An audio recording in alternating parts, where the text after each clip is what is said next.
Si on était au cirque, dans un spectacle de magie, avec pour spécialité l'escamotage, qui est une discipline difficile en prestidigitation, je dirais bravo l'artiste.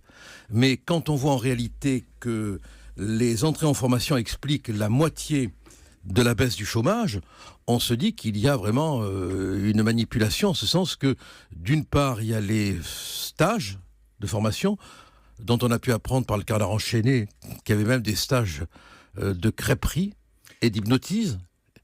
On se rend compte que vraiment, ce sont d'un côté de faux emplois qui sont créés et de l'autre des emplois d'État. Donc on a un chômage tout à fait théorique. Permet d'accéder aussi à l'emploi.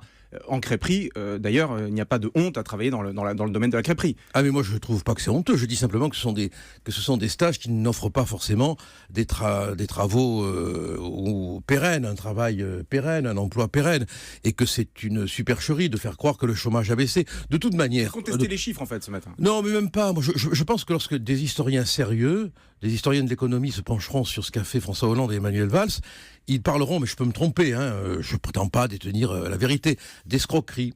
Parce qu'on a un véritable montage pour faire croire que le chômage baisse, alors qu'en réalité, il y a les stages qui permettent de dissimuler des chômeurs dans des stages de formation, qui pourront peut-être déboucher sur quelques emplois, mais pas sur beaucoup d'emplois. Et puis, il y a tous les emplois d'État qui sont des emplois soviétiques, qui sont des emplois payés par le contribuable.